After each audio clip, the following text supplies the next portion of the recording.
Turning back now to international news, and there were some key developments in Ukraine in the past week, with President Donald Trump saying NATO will coordinate delivering, quote, top-of-the-line weapons to the war-torn country. Now, the pledge included tough words directed at Russia, while with the US president giving Vladimir Putin 50 days to make peace or to face severe sanctions.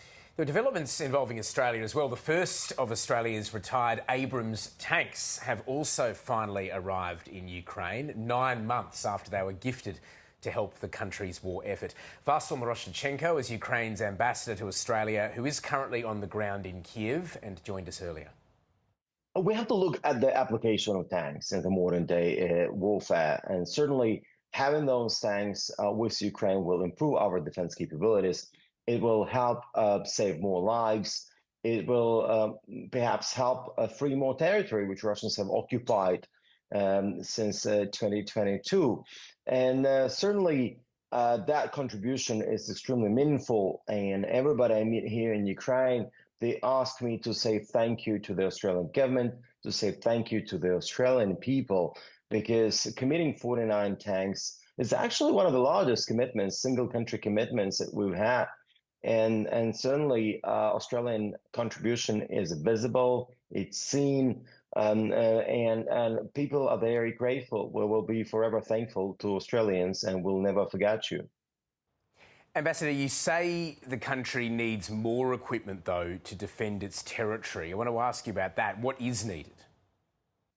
Well, if you look at the priorities, certainly air defense systems are the priority. Air defense systems and missiles for those systems, because Russians are sending massive drone and missile attacks. And as you have been observing that during the last fortnight, Russians have really intensified because, Tom, if you look at some of the attacks last year, when we had 30 drones flying and several missiles, we called it a massive attacks. These days, we're having 500 at a time of drones and missiles and ballistic missiles, and all of them are happening at the same time. It's quite overwhelming. They're trying to certainly overwhelm our air defense systems, and some cities have better protections, others do not, and many of those make it to the target. So our ability to counteract those drones and missiles is a top priority. Can I ask you about the Ukraine-US relationship now? Because a lot's happening there. We've been hearing about top-of-the-line weapons being delivered from the US that'll be coordinated by NATO. The US president also says he's very, very unhappy with Vladimir Putin. Now, this is a man who is prone to changing his mind. Do you trust what Donald Trump is saying? We trust US president. We rely on his leadership. We really are interested in delivering peace. And peace through strength. We can only convince Russia to stop this war if we can demonstrate that we can beat them on the ground, or we can actually stop their advances from coming. And that is achievable if we have the right equipment. We've already demonstrated through the past 3.5 years that we are able to fight, but we need to be equipped. Ambassador, we generally speak to you when you're here in Australia, and you're back there now. You're joining us from Kiev. So I'm keen to ask you about the sentiment on the ground, considering you're there. I mean, after more than 3 years, has the resolve of the Ukrainian people changed? And are these bombardments, you know, almost been considered a normal part of daily life in cities like Kiev?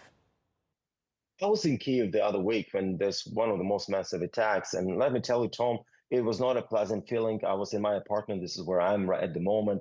And hearing, those explosions in the middle of the night, very close nearby, it's a very stressful experience, and I wish you Australians never experienced anything of that sort, especially when you have kids in your house. Luckily, my son is in Canberra, but many other kids are in Kiev, and they're hearing that. And imagine what kind of trauma these children are going to carry with them into the future, remembering this war. But if you ask Ukrainians, we just don't have, we have a superpower, Tom, and our superpower is that we don't have any alternative. If we don't fight, we're done. We have to keep on fighting to stop the Russians. For us, it's a matter of survival. And in a way, you can ask, oh, I was that resilient, where that resilience is coming from. The resilience is coming from the absence of an alternative. If we don't fight, we're done. Russians will occupy entire Ukraine. They will change it into basically a massive jail. They'll recruit people and will send them to fight Europe. And this is what's going to happen. And we know what's happening in the occupied territories of Ukraine. 20% of the Ukrainian territory is occupied.